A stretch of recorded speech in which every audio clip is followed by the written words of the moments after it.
رات کی سیاہی نے زمین کو اپنی چادر میں چھپا رکھا تھا۔ آسمان پر چاند کی کوئی رمق نہ تھی، جیسے وہ بھی اس ناانصافی کے منظر سے نظریں چرانا چاہتا ہو۔ گاؤں کے کچے ناہموار راستے پر ہورن کے ننگے پاؤں لہو لہاں ہو رہے تھے۔ جھاڑیوں سے الجھ کر اس کے کپڑے تار تار ہو چکے تھے، مگر اسے جسم پر لگنے والی خراشوں کا کوئی ہوش نہ تھا۔ اس کا سانس کسی طوفان بگولے کی طرح سینے میں گھٹ رہا تھا، اور آنکھوں سے بہتے آنسو گالوں پر لکیریں بناتے جا رہے تھے۔ پیچھے سے آتی مشعلوں کی لرزتی روشنی اور گاؤں والوں کا بھرتا ہوا شور کسی بھوت کی طرح اس کا تعاقب کر رہا تھا۔ فضا میں اس کے چچا زاد بھائی آصف کی چیختی ہوئی آواز گونجی، پکڑو اسے، بھاگنے نہ پائے، آج اس بد کردار کا فیصلہ بھی یہی کھیت کریں گے۔ پورن کی ہمت اب جواب دے رہی تھی۔ اسے پلٹ کر ایک لمحے کے لیے دیکھا۔ درجنوں مشتعل چہرے، ہاتھوں میں لاٹھیاں اور جلتی مشعلیں اس کی طرف بڑھ رہے تھے۔ ان کی آنکھوں میں خون اور چہرے پر وحشت رکھا تھی۔ اسے یقین ہو گیا کہ آج اس کی زندگی کی مہلت ختم ہونے والی ہے۔ وہ ہانپتی کانپتی ایک پرانے برگر کے درخت تک پہنچی اور اس کی ابری ہوئی جڑوں سے ٹھوکر کھا کر منہ کے بل زمین پر جا گری۔ گھٹنے اور کوہنیاں بری طرح چھل گئی، پیشانی اور سے خون کی ایک باریک لکیر بہہ نکلی۔ اس سے پہلے کہ وہ خود کو سنبھال پاتی، گاؤں والوں کی صفاق ہجوم نے اسے چاروں طرف سے اپنے گھیرے میں لے لیا۔ آصف نے آگے بڑھ کر اس کے بالوں کو اپنی سنگدل مٹھی میں جگڑا اور ایک جھٹکے سے اسے کھڑا کیا۔ ہورن کی آنکھوں کے سامنے درد اور ذلت سے اندھیرا چھا گیا۔ اس کی ٹوٹی پھوٹی آواز حلق میں ہی دم توڑ گئی۔ خدا کا واسطہ میری بات تو سنو، میں بے قصور ہوں۔ ہجوم میں سے ایک عورت کی زہریلی آواز ابھری، اب کیا سنے تیری بے غیرتی کی قصے؟ ہم سب نے اپنی آنکھوں سے تجھے اس شہری بابو کے ساتھ ہنستے بولتے دیکھا ہے۔ اس کی چچی نے آگے بڑھ کر اس کے ہاتھ میں پکڑے کپڑوں کی چھوٹی سی پوٹلی چھینی۔ اور یہ زیبرا، یہ کہاں سے ہے تیرے پاس؟ سچ اگل، تو نے چوری کی نا؟ پوٹلی کھلتے ہی اس کی ماں کے پرانے زیورات اندھیرے میں چمکنے لگے۔ پورین نے بے یقینی سے ان چہروں کو دیکھا جو کل تک اس کے اپنے تھے۔ اس کے پاس اپنی بے گناہی ثابت کرنے کے لیے الفاظ ختم ہو چکے تھے۔ اس کی آنکھوں کے سامنے چند گھنٹے پہلے کا منظر گم گیا۔ وہ روز کی طرح اپنی بکریوں کو لے کر گھر کی طرف لوٹ رہی تھی۔ سورج ڈھل رہا تھا اور آسمان پر نارنجی رنگ بکھرا ہوا تھا۔ گاؤں کے باہر والے کنویں کے پاس وہ پانی پینے کے لیے رکی۔ تبھی ایک انجان گاڑی دھول اڑاتی ہوئی اس کے پاس آ رکی۔ ایک صاف ستھرے کپڑوں میں ملبوس نوجوان باہر نکلا۔ اس کے چہرے پر پریشانی کے آثار تھے۔ اس نے مہذب لہجے میں شہر جانے والے راستے کے بارے میں دریافت کیا۔ معاف کیجیے گا، میں راستہ بھٹک گیا ہوں، کیا آپ بتا سکتی ہیں کہ مرکزی سڑک کس طرف ہے؟ ہورن نے جھجکتے ہوئے اسے ہاتھ کے اشارے سے راستہ سمجھایا ہی تھا کہ اچانک آصف اپنے دو دوستوں کے ساتھ وہاں نمودار ہوا۔ اس کی آنکھوں میں شک اور شرارت کی چمک تھی۔ اس نے اس نوجوان کو گھورتے ہوئے کچھ دھمکی آمیز جملے بولے، جس پر وہ گھبرا کر گاڑی میں بیٹھا اور تیزی سے وہاں سے چلا گیا۔ گھر پہنچتے ہی ایک طوفان اس کا منتظر تھا۔ چچی نے آسمان سر پر اٹھا لیا تھا۔ میں تو پہلے ہی جانتی تھی اس لڑکی کی نیت میں فطور ہے۔ اس نے ہورن کے پرانے صندوق کی تلاشی کا ڈرامہ رچایا اور جان بوجھ کر وہ زیورات نکال لائی جو ہورن کی ماں نے مرتے وقت امانت کے طور پر اسے دیے تھے۔ دیکھو، سب یہ چوری کر کے اپنے آشنا کے ساتھ بھاگنے کی تیاری میں تھی۔ اب وہ سب انصاف کرنے پر تلے تھے۔ آصف نے ہاتھ میں پکڑی موٹی لاٹھی ہوا میں بلند کی۔ ہورن نے خوف اور بے بسی سے اپنی آنکھیں میچ لی۔ اچانک دو تیز ہیڈ لائٹس کی چکا چوند روشنی ہجوم کے چہروں پر پڑی اور ایک سیاہ چمکتی ہوئی لگژری گاڑی کا انجن گرجتا ہوا ان کے قریب آ رکا۔ گاڑی کا دروازہ کھلا اور 6 فٹ کا دراز قد 26 سالہ وجیہہ نوجوان نے باہر قدم رکھا۔ اس نے ایک قیمتی سیاہ سوٹ پہنا ہوا تھا اور اس کی آنکھوں میں غصے اور حیرانی کا ایک عجیب تر امتزاج تھا۔ وہ شہر کا معروف بزنس ٹائکون شاہویز حیات تھا۔ یہ کیا تماشا ہو رہا ہے یہاں؟ اس کی آواز میں ایسی گونج تھی اور حاکمیت تھی جو ہجوم کے شور پر حاوی ہو گئی، ہر شخص کو اپنی جگہ پر ساکت کرتی ہی۔ آصف نے اسے دیکھا تو اس کے ہاتھ سے لاٹھی چھوٹ کر زمین پر گر گئی۔ شاہویز کی نگاہ زمین پر پڑی، زخمی سہمی اور مٹی میں لت پت پورین پر۔ اس کے بال بکھرے تھے، کپڑے پھٹے ہوئے تھے اور چہرے پر خوف اور بے بسی کا عالم تھا۔ شاہویز کے چہرے پر شدید حقارت اور نفرت کے تاثرات ابھرے۔ اس کے ذہن میں ایک ہی خیال آیا، تو یہ ہے وہ لڑکی جس کے لیے دادا جان نے میری زندگی عذاب بنا دی ہے۔ اسے اپنے مرتے ہوئے دادا کے الفاظ یاد آئے، تمہیں ہورن سے نکاح کرنا ہی ہوگا۔ یہ میری زندگی کی آخری خواہش ہے۔ وہ یہاں صرف ایک وعدہ نبھانے آیا تھا، مگر اسے قطعی اندازہ نہیں تھا جس کا استقبال ایک ایسے شرمناک اور گھٹیا منظر سے ہوگا۔ شاوید حیات کی غیر متوقع آمد سے گاؤں والوں کے مشتعل ہجوم کو جیسے سام سونپ گیا۔ ان کی پروقار شخصیت، قیمتی لباس اور اعتماد سے بھرپور لہجے میں ایسی دھاک تھی کہ کسی کو بولنے کی ہمت ہی نہ ہو۔ آصف اور اس کا باپ شاویز کو پہچانتے تھے، کیونکہ انہیں حویلی سے پیغام ملا تھا کہ شہر سے ایک بہت بڑا آدمی ہورن کا رشتہ لے کر پہنچ رہا ہے۔ آصف کے چاچا نے آگے بڑھ کر اپنی گھبراہٹ چھپانے کی کوشش کی۔ اس کی آواز میں چاپلوسی در آئی۔ شاویز صاحب، آپ، دراصل یہ خاندانی معاملہ ہے۔ اس لڑکی نے ہماری عزت خاک میں ملا دی۔ شاویز نے ایک سرد چھپتی ہوئی نگاہ اس آدمی پر ڈالی اور پھر دوبارہ ہورن کو دیکھا، جو اب بھی زمین پر کسی زخمی پرندے کی طرح سہمی بیٹھی تھی۔ اس کے دل میں اس لڑکی کے لیے نفرت اور حقارت کی ایک گہری لہر اٹھی۔ اس نے اپنے لہجے میں سختی برقرار رکھی۔ جو بھی معاملہ ہے، اسے صبح دیکھیں گے۔ فی الحال اس بازاری تماشے کو ختم کرو۔ اس کی آواز میں ایک حکم تھا۔ میں یہاں اپنے دادا حیات صاحب کا حکم لے کر آیا ہوں۔ کل میرا اور ہورن کا نکاح ہے۔ یہ اعلان بجلی کی طرح گرا۔ ہورن کی چچی اور آصف کے چہروں پر ہوائیاں اڑنے لگی۔ ان کا سارا منصوبہ خاک میں ملتا انہیں نظر آ رہا تھا۔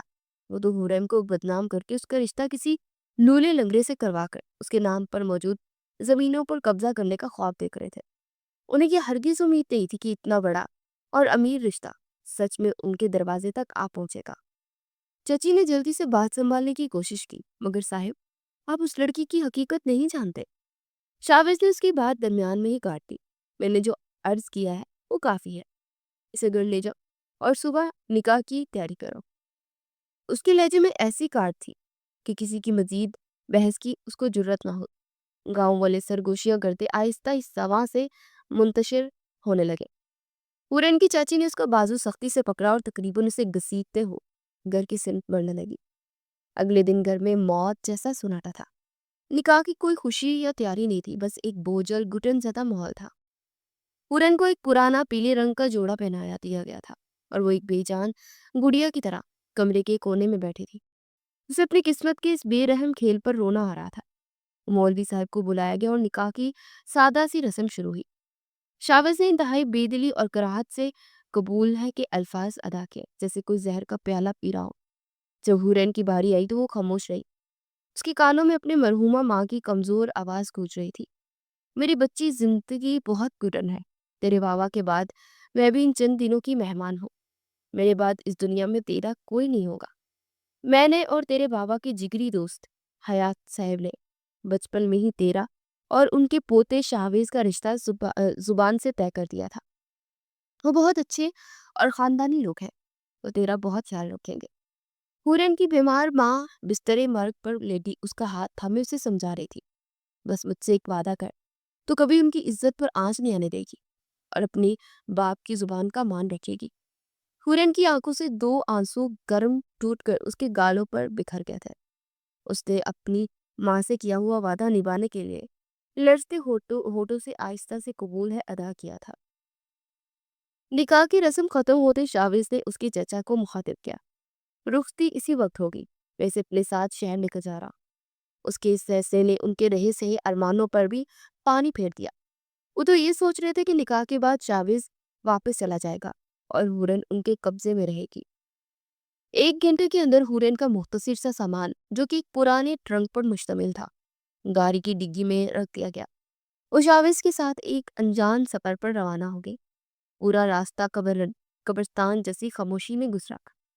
شاویز نے ایک بار پھر اس کی طرف مڑ کر دیکھنا گوارا نہیں کیا۔ اس کا چہرہ بے تاثر تھا۔ اس کے ہاتھ مضبوطی سے اسٹرنگ وہیل پر جمے ہوئے تھا۔ ہورن کھڑکی سے باہر بھاگتے اندھیرے اور درختوں کو دیکھتی رہی۔ اس کا گاؤں، اس کی بکریوں کی گھنٹیوں کی آواز، اس کے ماں باپ کی قبریں، سب کچھ پیچھے رہ گیا تھا۔ وہ ایک ایسے شخص کے ساتھ بندی تھی جو اسے اپنی بیوی تو دور، ایک انسان کا درجہ بھی دینے کو تیار نہیں تھا۔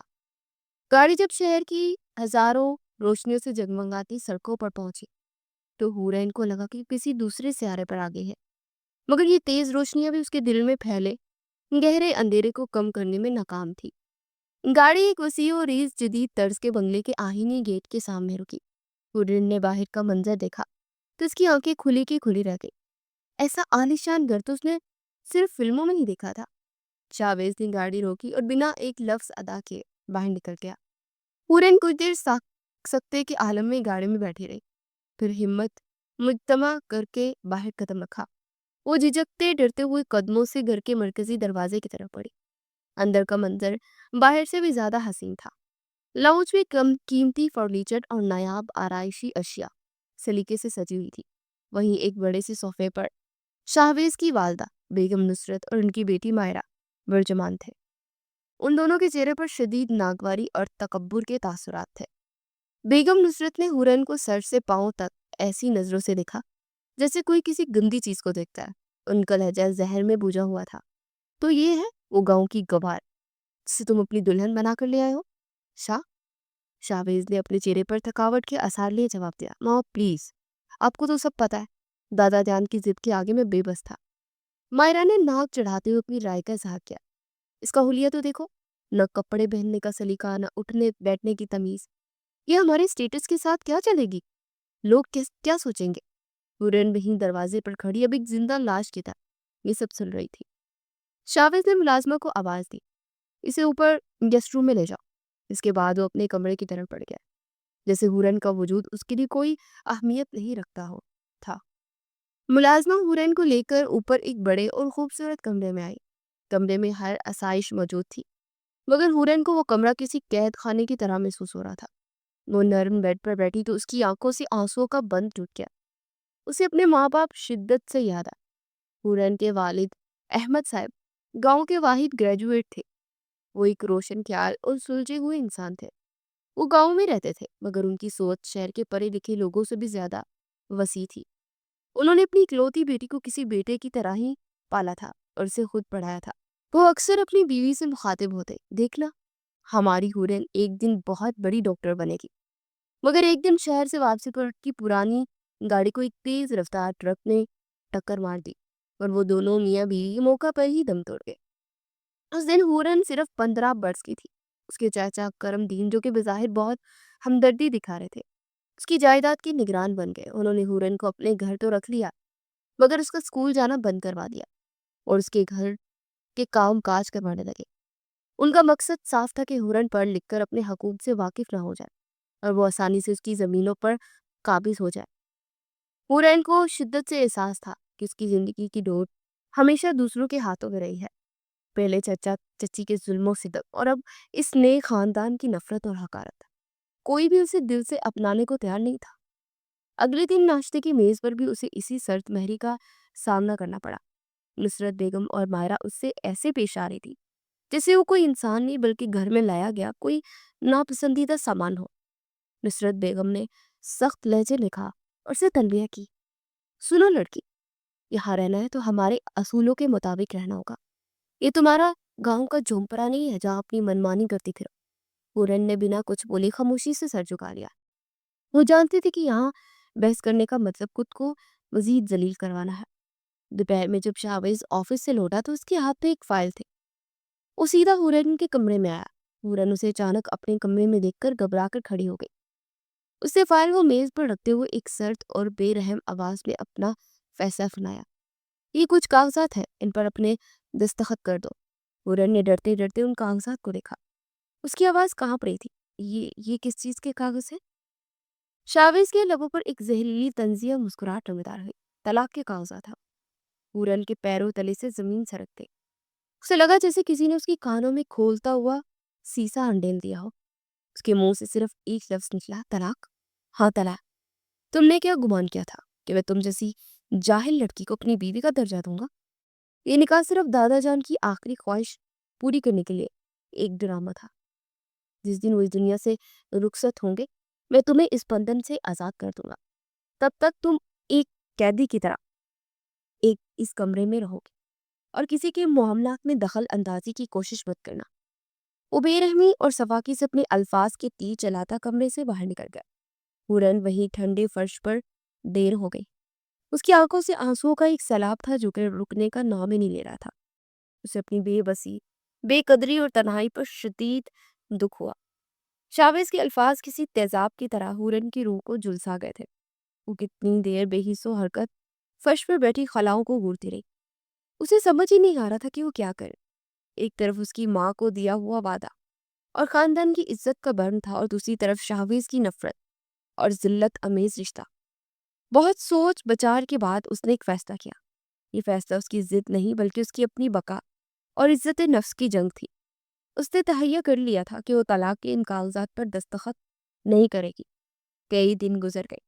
پورن کی زندگی اس ایک کمرے کی چار دیواری میں قید ہو کر رہ گئی تھی. وہ صرف کھانے کی اوقات میں نیچے جاتی تھی، چپ چاپ ایک کونے میں کرسی پر بیٹھ کر جلدی سے اپنا کھانا ختم کرتی اور واپس اپنے کمرے کی پناہ گاہ میں چلی جاتی. نصرت بیگم اور مائرہ اسے نیچا دکھانے کا کوئی موقع ہاتھ سے جانے نہیں دیتی تھی. ان کے تانے اور حقارت بری نظریں ہر وقت اس کا تعاقب کرتی، مگر ہورن نے خاموشی کی چادر اوڑھ لی تھی. وہ ہر ظلم کو صبر سے برداشت کر لیتی. ایک شام گھر میں ایک بہت بڑی پارٹی کا اہتمام تھا. شاویز کے بزنس پارٹنرز اور شہر کے معززین مدعو تھے. نصرت بیگم نے پارٹی شروع ہونے سے پہلے ہی ہورن کو سختی سے تنبیہ کرتی تھی. خبردار، جو تم اپنے کمرے سے باہر نکلی، ہمارے معزز مہمانوں کے سامنے ہماری ناک کٹوانے کا مجھے کوئی شوق نہیں ہے. ہورن اپنے کمرے کی کھڑکی کے پاس بیٹھی باہر لان میں لگی روشنیوں اور مہمانوں کے کہکوں اور موسیقی کی آواز سن رہی تھی. اس کا دل تنہائی کے احساس سے بھر گیا. وہ بھی ایک عام لڑکی کی طرح ان خوشیوں میں شریک ہونا چاہتی تھی، مگر اس کی قسمت پہ شاید آنسو ہی لکھے تھے. اچانک پارٹی کے شور میں سے کسی بچے کے رونے اور پھر گھوٹی گھوٹی چیخوں کی آواز ابھری.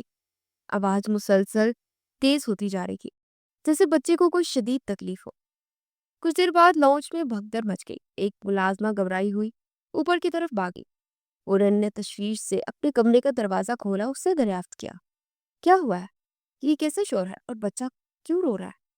ملازمہ نے ہانپتے ہوئے جواب دیا، بیگم صاحبہ کی ایک مہمان کا چھوٹا بیٹا ہے، اس کے گلے میں شاید کچھ پھنس گیا ہے، اس کا سانس بند ہو رہا ہے. یہ سننا تھا کہ ہورن کے اندر کی انسانیت اور ممتا جاگ اٹھی. وہ ایک لمحے کے لیے بھی یہ نہیں سوچ سکتی تھی کہ اسے نیچے جانے سے سختی سے منع کیا گیا ہے.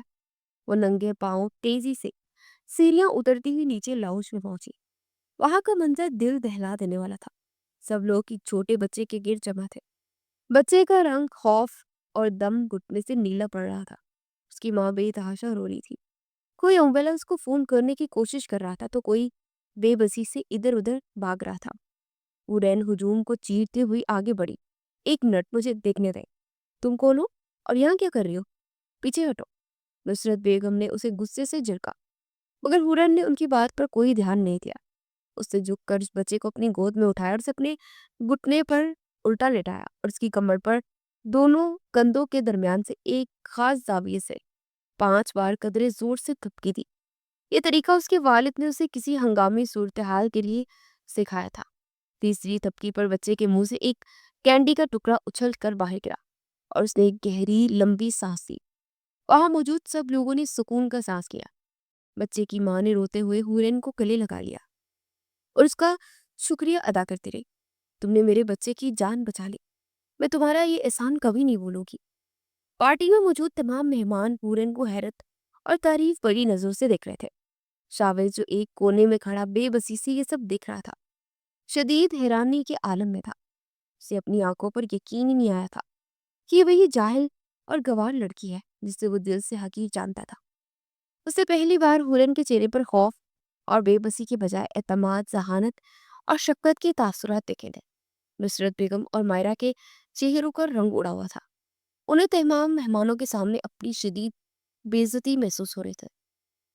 پارٹی ختم ہونے کے بعد جب سب مہمان چلے گئے تو شاویز چپکے سے ہورن کے کمرے میں آیا. وہ آج پہلی بار اس سے نفرت یا غصے کے بجائے ایک مختلف نرم لہجے میں مخاطب ہوا. تمہیں یہ سب کیسے معلوم تھا؟